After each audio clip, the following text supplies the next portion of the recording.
Serious question. Do I have a gazy eye? This is Corey, and this is the Anthem podcast. Good afternoon, everybody. It's Rob, and I was... Rob just got done driving a lot. super tired. I offered to drive. Yeah, I know. But Rob wanted to be a hero. Well, then you fell asleep halfway through, and I was like, I'm glad I didn't let him drive. Well, no, I fell... I'd fall asleep for like 13 seconds at a clip, and I'd just be like, oh! That's even worse. Why would I let you drive it? But it's like the old Ray Romano bit where he's just like, you ever fall asleep behind the wheel? And then like you're just like, oh my god, I almost died. And then seconds later you fall asleep again. Like you just had a brush with death. I'll tell you, just so you don't think this is just random women's soccer fans who took over a bar and had them drop the screen and everything like that. It is the Women's World Cup that's happening. It's not just like a friendly between U.S. and China. And friendly is what you call an exhibition. Right. Yeah. When there's nothing on the line, it's just a friendly game. Well, so still, I mean, I get the blind... So this is the biggest women's soccer tournament every 4 years. So it's like the 90th biggest soccer tournament in 4 years? Like overall? Well, yeah, I was going to say the first 89 well, I mean, men's soccer, you have the obviously. you have the regular men's World Cup, and then it's followed by the Champions League. Right, and then UEFA Cup and the America Cup or whatever. Like there's the South American yachting one. No, they kick it between boats. Probably still more interesting than women's soccer. I'm kidding. It splashes. You got the splash judge there. Splash judge. I give them the Queen's wave. Babadak Dulaye. Babadak Dulaye. I'm gonna have to come up with a cheer this week. I'm gonna figure out a cheer that is in that same tone, but it's my name. Cheek, cheek, cheek, cheek, cheek, cheek. That sounds like a bird, like a baby bird chirping. Well, you can just have all the kids wave their arms like that and just be like cheek, cheek, cheek, cheek. Sure, yeah, like that. Where they can't see what that is. Right. Corey was flapping his arms and I'm doing it too. Like you can see. Yeah, we were spoiled by video. Yeah, it'll be back next week. Right, probably. Next week will be probably. Aside, if you were watching the game, we would not have found out how many peni fit in Jupiter. So hashtag penis in Jupiter. Penis in Jupiter. Get NASA to fucking respond to us. You have to check out episode 63. Was that last week's episode. Last week's episode for that. I really do think when we put together the 2015 spotlight, it's going to be absolutely right. I mean, right now it's the clear front runner. And we have Mayo 2 below that. Yeah, but we have half a year still to go. So nothing. It sets a strong precedent. And I am not up to the challenge. Not up to trying to beat it? No. Well, I guess that means you don't have to listen to the rest of this episode because we're just going to phone it in. Good night, everybody. We already got your download. Ha, ha, ha. Sucks to be you. But, so, by the way, the other thing about that fan is... like how we've come up with this bit where we're just so happy to get a download. Subscribe, don't listen. We're not trying to keep you. We're just like, aha, got your ones. Fuck you guys. But I realized that I don't know that anybody was wearing any Orioles gear at the bar. Well, I was wearing my Orioles hat. Were you? Yeah. Oh, okay. Because I always feel weird when I'm like, I see somebody wearing Orioles stuff and I'm like, not in Baltimore. And I'm like, hey, what's up? And then I'm like, oh. Yeah, no, just a black shirt and shorts. I had no idea why the crazy person's yelling at him. I can't remember where I was, but it was, Chicago. Mm-hmm. When I went to Chicago last year for the Orioles, Cubs, White Sox thing, I just see random people walking down the streets of Chicago wearing Orioles gear. And just be like, yo, Orioles! And we'd just be fist bumping in the streets and all the all the Chicago people must have thought we were nuts.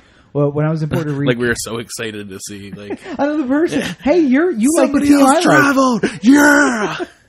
When I was in Puerto Rico, there was a guy standing on a curb wearing an Orioles hat and jersey. Yeah. And I leaned out the window and shouted at him, Orioles!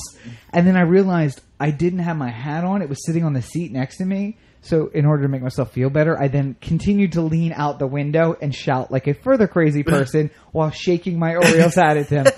That wasn't random. I'm appreciating that you're from Baltimore. So yeah, that was nice. And then he looks back at you and he's just like, gay? Gay? Well, it's like my friend Motaz. I took him to one in LA. We all drove down to San Diego Ugh. to see the Orioles game. Right. And then since then, he's purchased an Orioles hat. Mm-hmm. And I've seen him in a couple pictures where he's wearing said Orioles hat. I think so it's like we have on the show notes for your birthday, I think. Yeah. Because he sent me a picture of him in front of the pyramids of Giza wearing his Orioles hat and doing the O and spreading the world. And I was just like, well, you know, it's nice that he's dedicated himself as an Orioles fan now. Right. But I don't think he's like. Right. There's a part of me that thinks that Motaz isn't like in Egypt, like wearing the Orioles with the MLB TV, just going like, "Oh, come on, Davis, fucking stop it with the strikeouts! For the love of God, stop it with the strikeouts!" Yeah. We never really got into the ending of my last relationship. What, Pernell McPhee? My boyfriend, Pernell McPhee. Yes. My ex-boyfriend, Pernell McPhee. Where is he now? He's in Chicago. He's a Bear now. Ran off to Chicago with some harlot. Yeah. He's going to be dating Oprah now. Or better yet, Stedman. Stedman, probably. Yeah, he's dating Stedman. Yeah. And you know what? There was a void. There was a void in my heart. Right. I wondered if I would ever love again. Not just your heart, if you know what I mean. There's a void in my bed. What do you do with all the space? Well, thankfully, a former lover came back into my life. It had been a while. Yes. But I'm proud to announce my boyfriend Nolan Reimold is back. And he is tearing it up. Woo! Yeah. Ow. Nolan on the river. The passion with which you're singing it. Ba-dum-bum, ba-dum-bum, ba-dum-bum-bum. Nolan Reimold with the homer. That was a very long way to go. Yeah. He had a home run. Yeah, very excited. As he does. Because Nolan Reimold is awesome. My boyfriend Nolan Reimold. Right. So from now on, we can have expect more my boyfriend Nolan Reimold. Yeah, until he's not on the Orioles anymore. But no matter what the Orioles do, just do not send out my boyfriend Nolan Reimold. Right. Because he's here now. And I have good news for you. Oh. Well, so it was already okay in Maryland, but should he go back to Norfolk and you follow him there, you can now get married in the state of Virginia. Yes. I can get married to Nolan Reimold? Not only just... We can make it official? You can make it my husband, Nolan Reimold. My husband, Nolan Reimold. If he ever wins an MVP or something like that, right. he graduates to my husband. Right, there you go. My sugar plum, Nolan Reimold. 5 of the jurists said that we spent 60 years talking about how important marriage is, how it's given favored status amongst all relationships, and all of these things. And now the petitioner says, no, I guess it would be it would not be the petitioner, the respondent. Says, despite the fact that we've been doing this for 60 years, you shouldn't apply it equally to these people. And they give a whole bunch of reasonings, none of which really make sense. Most of which, as we were discussing earlier, come down to religious aspects. Mm-hmm. Which is, here's the thing: I'm not saying you have to marry him in your church. I'm not saying you even have to let him in your church. Although, what would Jesus do? Let's be honest. Something tells me that Jesus would be like all right with it. Yeah, bigger things. Well, bigger things. Imagine if Jesus, like if Adam and Steve walked up to Jesus. Yeah. He would probably, maybe he would have one of those reactions like, "Hey, listen, you do you. I just don't want to see it." Maybe I feel literally, you do you. Yeah. Comedy. Video would certainly help with that. But no, I think that Jesus would look at it and just say, you're all my children. Do what you want to do. I've known many gay couples in my life. Yeah. And, many gay singles as well. But I'm saying, like, none of them have ever been like, come on, be gay, you'll love it. Yeah. Like, they're just like, oh, hey, you like women? All right, cool, whatever. Yeah. I don't, but, that's just me. You know what I like? Double income, no kids. How about that? They're paying a shit ton of taxes. Let's let them get married and tax them even more. Come on, guys. The one part that I find confounding about this is the most common argument I find for... There's a couple arguments I've been seeing on Facebook, and a lot of them we can just sort of write off as dumb. Okay. Like anybody who's just like, ooh, gays, icky. I'm just like, all right, well, you're just dumb. Right. By the way, let's check your search history and see if lesbian comes up anywhere in your Google search history. Right. But well, it's different when it's two hot women trying to pay for college. Okay. I see. All right, go ahead. It's not the same. Right, Not the same. It's two guys. What do they even do?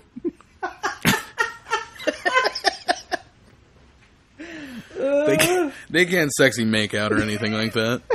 This is weird. All right, so the first one is the gays is icky. Like right. Obviously, like I think we can all just sort of agree, except for them. They're in their own camp. Yeah. But like I think we can all pretty much agree that's just sort of dumb. Right. The big slice of people on Facebook were just like, even if it doesn't affect me, I don't care. Yeah. It's about if somebody came to me and said, imagine the opposite.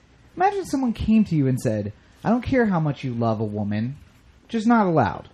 Right. That it's against my religion for you to marry a woman. As a spaghetti monster person, it's against my religion. It disgusts me. Yeah. Your sex with that woman disgusts me. The exchange of fluids, what are you thinking, sir?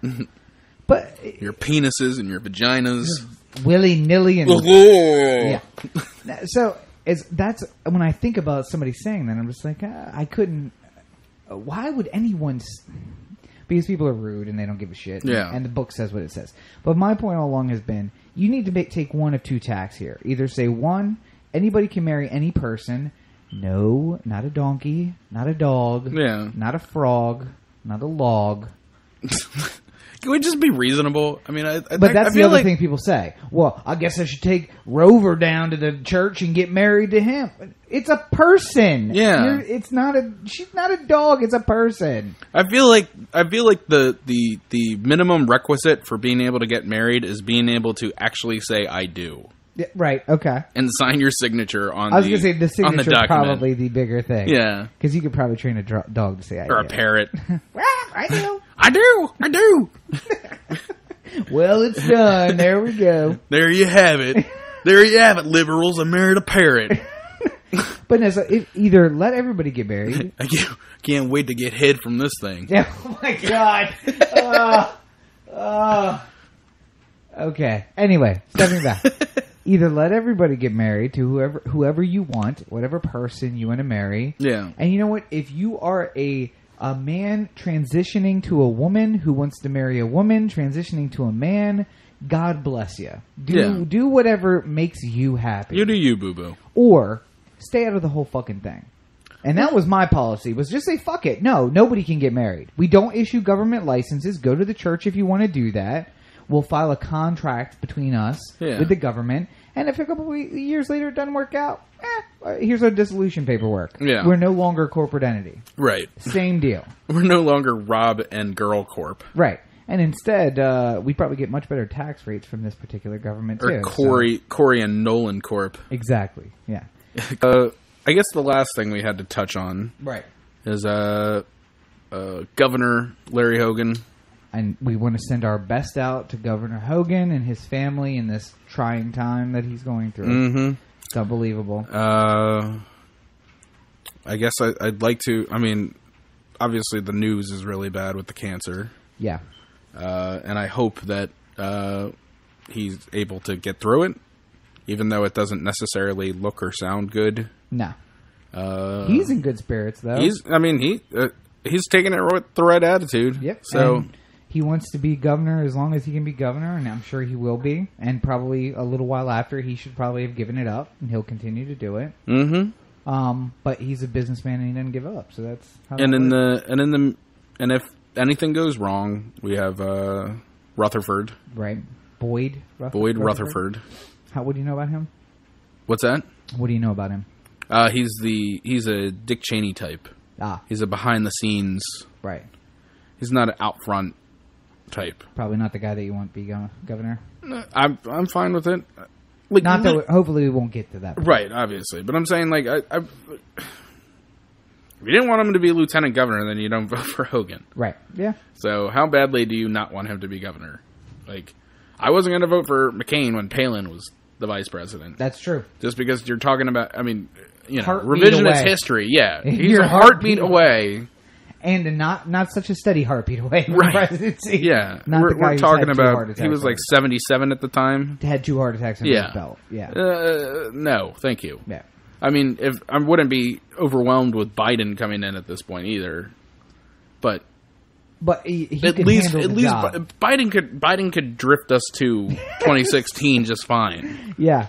He could give us plenty of back rubs to 2016, and we'll figure out a way. Captain falls off the boat. He can just slide it right into the slit. That's all. We're 90% of the way there. Just follow this lame duck all the way to a presidential library. There you go. That's all you need. Just so you know, Corey wants you to take your horse and buggy down to the general store every week. You know what I want you to do?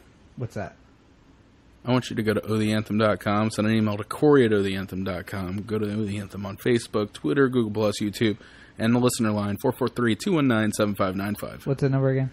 443-219-7595. And if you do choose to take your horse and buggy, yes, you should take it right to City Hall and fucking throw tomatoes at that perfectly coiffed SRB haircut she has going. Say, let your horse take a shit right there in the. Oh, that'd be great too. Make her clean it up. Yeah. With her teeth. Wow. Fuck that bitch. Strong words. Anyway, you can find me at all your social networks at Robert N. Cheek, at deaddrop.com for all the news that you're not going to find anywhere else on the web. Foundingthefuture.us for my political blog. All that is encompassed, including the books, which are for sale on Amazon. You can find all the information for that at robertncheek.com. Well, I think we've done good here today. We've done something. I don't know if it's good or not. But I do know I need a nap. You and me both. Oh, yeah. Have a good... Until I get home to Nolan Reimold, I may just snuggle it with you for a little while. No. Come on, it's legal now. You've been listening to the Oh the Anthem podcast, part of the Oh the Anthem digital network. For Corey, this is Rob. Have a good week, everybody. No, Corey, get off me! Corey, stop!